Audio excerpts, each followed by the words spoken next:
So let's see, do I want you or one of you guys? Oh, hi, well, hello to followers, subscribers, and watchers of my YouTube videos. It's time for a really cool top 10 covers of Wonder Woman. That's right, Wonder Woman, because it's Wonder Woman Day. So let's spin into it. Whee! Woo! All right, so let's get started. Number 10 on my list, number 781. It is the cover is by Terry and Rachel Dodson.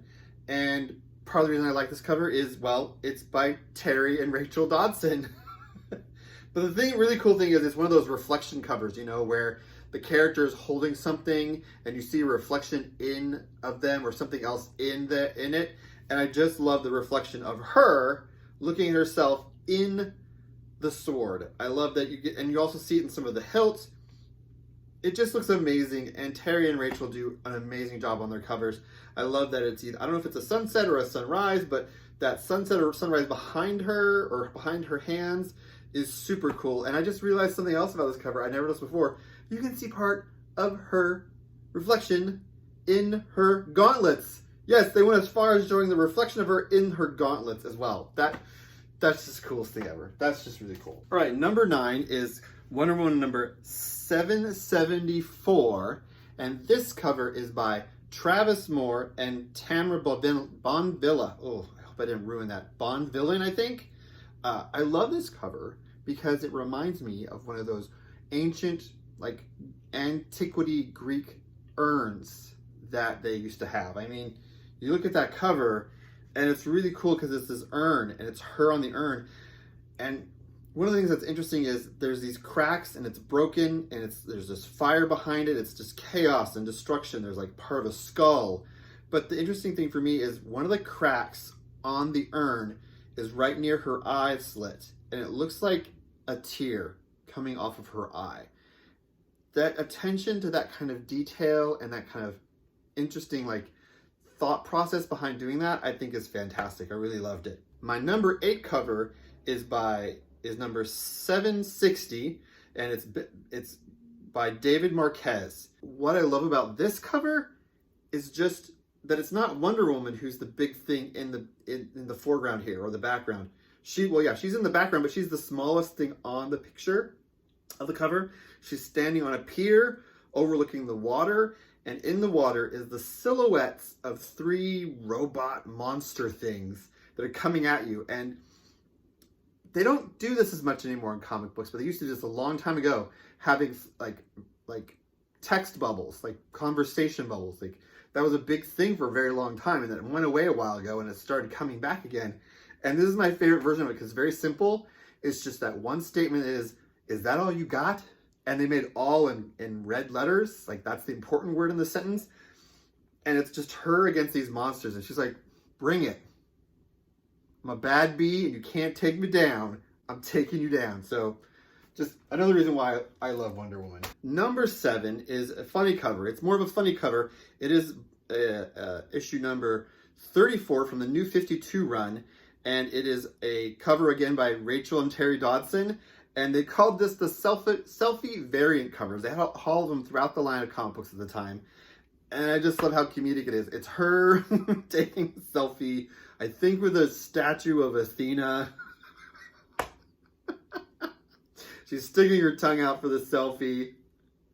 I mean, what more could you say? It's just comedic. And it's not this serious or this action or this monumental thing. It's just a silly cover, and it works. Next up is number 6, and this is from the Rebirth era. And this is the Jenny Frison cover.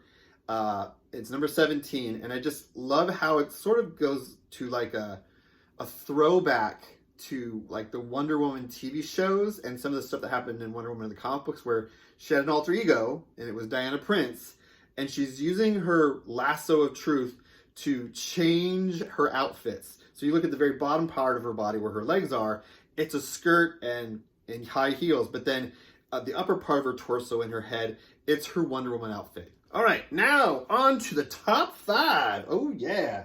Number 5 is a Frank Cho variant of issue number 4 from the Rebirth era. And it's got I think it's a really cool cover. It's just, like I said, it's black and white, And it's her standing with two different goddesses. I don't know which goddesses they are. I think one of them is Athena for sure, and I don't know if the other one is Artemis or not. But all the symbolism is there. It says, underneath each of them, it shows a statement. One says, seek peace. The other says, prepare for war. And then under her, it says Amazon, as if both of those things are like what makes you an Amazon. And it's just her at the ready to go in her rebirth era outfit. And I love the design with just everything about it is just this very like Greco-Roman neoclassic look that we come to know with Wonder Woman. And I think that's amazing. Okay, number 4 on my list. This one is an amazing one. It used to be number 1, but there's been some other covers that have come along that have replaced it. So here it is. Number 4 is by George Perez. It's Wonder Woman number 1 from 1984. I get a little speechless talking about this comic book cover because it's one of the first DC comic books I ever bought. And it introduced me to the Wonder Woman comic books. Before this, I didn't read any Wonder Woman comic books either. I'd seen the TV show with Linda Carter, which was great. But this is my introduction to the comic book version of her. And I love what he did. And I love the cover. The cover is 2 sides, so it's back and front. It's bifold, as they sometimes say. And it just gives you so much information. Like, I remember buying this comic book and reading it over and over and over again, and spending time looking at the cover over and over and over again. I didn't consult myself. I just loved it so much. The thing that makes it really enjoyable to look at, even to this day, just to look at, is the fact that it has so much information, and it's almost like a Greek frieze on the pedestal of either a Greek temple or something from Rome or something. It's just all these different things that are going on, all these different scenes from different places and times, sort of foreshadows the whole issue and the coming issues of the book. And George Perez did just a phenomenal job because he's such a beautiful, creative artist. It's chef's kiss. I could go on for an hour just on this cover, but let's move on to the next one. Issue number 3 is by George Perez again, and this one is War of the Gods. This one isn't a Wonder Woman comic book, but it is a Wonder Woman crossover. I think it's one of the biggest crossovers since the recent Dark Metal reign, that I think is really cool cover. It's got her and everyone else, and she's ready. She's ready to go to war with the gods, and she's not holding back. And again, it's a George Perez cover. So, I mean, right there. It's another one when I remember going to the comic book store and seeing it. I really didn't know much about crossovers that much at that time. I think that the Fall of the Mutants had come out around that time as well. Maybe Inferno was just before it started. But man, I was hooked on War of the Gods as well. I was reading all issues of that. So that was another one I got that I thought was really cool. Coming in at number 2 is another Rebirth era cover, and it's from number 12, and it's by Nicholas Scott. I love this cover that she made because it's also another homage to another cover where it's Ares and Wonder Woman facing off. And it's just climactic. It's this climactic event where it's her facing off against Ares, and there's just this fire behind him, and it's just the two of them. And she's ready to go. She's ready to take him on as a ginormous god. And at the time, of course, she didn't know she was part god. Spoiler alert if you didn't know that in the comic books. And it's fantastic. It's climactic. That's what I love about it, how climactic it is. Number 1 cover for me for a Wonder Woman cover is Dark Knight's Death Metal number 7. It's the final issue of the series, and it's a cover by Greg Capullo and Jonathan Glapion. It's foil embossed, and it has, as you can see, the current Wonder Woman and the original Wonder Woman facing each other. Like they're looking at a mirror image of each other, and it's just, it's so cool. So cool. I really enjoyed the series, and this cover just was chef's kiss. A cherry on top of that series, and a cherry on top of this list. I really enjoyed making this video, and all these covers I shared with you today. They're some of my favorites. And again, happy Wonder Woman Day.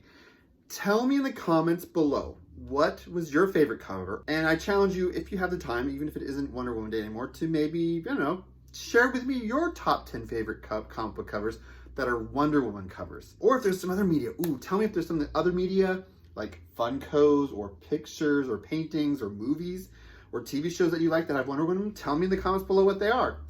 And always, remember that comic books are for everyone. Bye.